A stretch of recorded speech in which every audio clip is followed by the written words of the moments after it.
ମୁଁ ତ ବ୍ୟସ୍ତତା ଭିତରେ ଫିଷ୍ଟ ପାର୍ଟ 2 ବ୍ଲଗ ପୋଷ୍ଟ କରିବା ପାଇଁ ଭୁଲି ଯାଇଥିଲି। ଯଦି ଆପଣମାନେ ପାର୍ଟ 1 ବ୍ଲଗ ଦେଖିନାହାନ୍ତି ପାର୍ଟ 1 ବ୍ଲଗ ଯାଇକି ନିହାତି ଭାବରେ ଦେଖନ୍ତୁ। ତ ମୁଁ ଯେମିତି କହିଥିଲି ସାର୍ ଆମ ରୋଷେଇ ସବୁ ଦାୟିତ୍ୱ ନେଇଥିଲେ। ତାପରେ ଆମେ ଟିକେ ଉପରକୁ ପଳେଇଥିଲୁ, ଆମର ଟିକେ ଡ୍ୟାନ୍ସ ଭିଡ଼ିଓ ଗୋଟେ ବନେଇବାର ଥିଲା। ସେଠୁ ତଳକୁ ଆସିଲା ବେଳେ ଆମ ଶୁଭମ ଭାଇ ମତେ କହିଲେ କି କ'ଣ ତୁ ଭିଡ଼ିଓ ବନେଇବା କଥା କୁଆଡ଼େ ପଳେଇଛୁ? ମୁଁ ଆଉ ଛାଡ଼ିବିନି। ସେ ତାଙ୍କ ସହିତ ଭିଡ଼ିଓ ବନେଇଥିଲେ ଚିକେନ ଭାଇମାନେ ଏମାନେ ସମସ୍ତେ। ଆଉ ପୁଣି ଆମର ଫିଷ୍ଟ ହେବ, ପୁଣି ଡ୍ୟାନ୍ସ ହେବନି। ଆଉ ମାନେ ତ ଦେଖିଥିବେ ପିକନିକ୍ କେମିତି ଡ୍ୟାନ୍ସ କରିଥିଲୁ, ପିକନିକ୍ ଡ୍ୟାନ୍ସ କଲେ ଫିଷ୍ଟ କେମିତି ଛାଡ଼ିଦେବୁ? ସେଥିପାଇଁ ଆମେ ଥାର୍ଡ଼ ଦିଦି ଆଉ ଆମେ ମାନେ ସମସ୍ତେ ମିଶିକି ନାଚୁଥିଲୁ। ସେପଟେ ସାହସ ରୋଷେଇ କରିଥିଲେ, ଏପଟେ ସତ ଭାଇ ଆମର ଏକା ଏକା ପାମ୍ପଡ଼ ଛାବୁଛନ୍ତି। ଆଉ ଆମର ସବୁ ରୋଷେଇ ସରିସାରିଲା ପରେ ଏଠି ଆମେ ବସି ସବୁ ଖାଇମୁ ବୋଲି ଆମର ଝଡ଼ଝଡ଼ ସବୁ ଲାଗି ଯାଇଛନ୍ତି। ସମସ୍ତେ ଟିକେ ଟିକେ କିଛି ନା କିଛି କାମ କରୁଛନ୍ତି। ଏଠି ଅର୍ପିତା ଦିଦି ଆମର ଝାଡୁ କରୁଛନ୍ତି।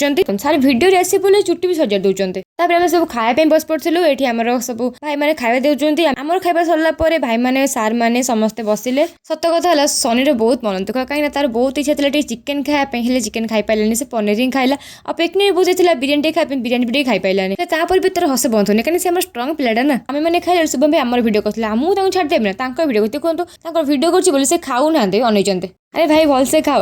ଆଉ ଆମେ ଏପଟେ ବସି ବସି କ'ଣ କରିବୁ ଯେ ସେଥିପାଇଁ ଟାଇମ୍ ପାସ୍ ପାଇଁ ଟିକେ ରେଡ୍ ହ୍ୟାଣ୍ଡ ଖେଳୁଥିଲୁ। ତାପରେ ଆମେ ସାର୍ଙ୍କୁ କହିବାର ସାର୍ ଆମ ପାଇଁ ଆଇସ୍କ୍ରିମ୍ ବି ଆଣିଥିଲେ। ଏଠି ଆମକୁ ସବୁ ଆଇସ୍କ୍ରିମ୍ ଦିଆଯାଉଛି ଆଉ ଆମେ ସମସ୍ତେ ଏଠି ଖାଉଛୁ। ଆଉ ଏଠି ସାର୍ ଆମେ ପଚାରୁଛନ୍ତି ଆଉ କ'ଣ ଖାଇବା, ଆମେ କହୁଛୁ ସାର୍ ଆଉ ଗୋଟେ ଆଇସ୍କ୍ରିମ୍ ଦେଲେ ଭଲ ହବ। ଫିଷ୍ଟ ବହୁତ ମଜାମସ୍ତି କରିକି ଏବେ ଆସିଗଲା ଘରକୁ ଯିବାର ସମୟ। ସମସ୍ତଙ୍କୁ ଟାଟା ବାଏ ବାଏ କରିକି ମୁଁ ଗଲାବେଳେ ଘରକୁ ଗାଡ଼ି ଫାଡ଼ି ପାଉନଥିଲି, ସେଥିପାଇଁ ଏଠି ମତେ ଦୀପକ ଭାଇ ବସେଇ ନେଉଛନ୍ତି। ଆଉ ଘରକୁ ଆସିଲା ପରେ ଆମେ ଟିକେ ଟିକେ କରମଙ୍ଗା ଖଟା କରିକି ଖାଇଥିଲୁ। ବୁଝିପାରୁଥିବେ ଆମେ ଖାଇଲା ବେଳେ ମୋର ଆଉ ଝିଅର କେମିତି ରିଆକ୍ସନ। ସେତିକିରେ କ'ଣ ହେଇଛି କି ତାପରେ ମୋର ଟିକେ ଇଚ୍ଛା ହେଲା ଆମେ ନା ଟିକେ କୋଲ୍ଡ କଫି ବନେଇଥିବା। ସେଥିପାଇଁ କେହି ତ ବନେଇଲେନି, ଲାଷ୍ଟକୁ ମୁଁ ହିଁ ବନେଇଲି। ବନେଇକି ନିଜେ ପିଇଦେଲି। ଆଜି ପାଇଁ ଏତିକି, ପୁଣି ଦେଖା ହବ ନେକ୍ସଟ ବ୍ଲଗରେ। Tata bye bye.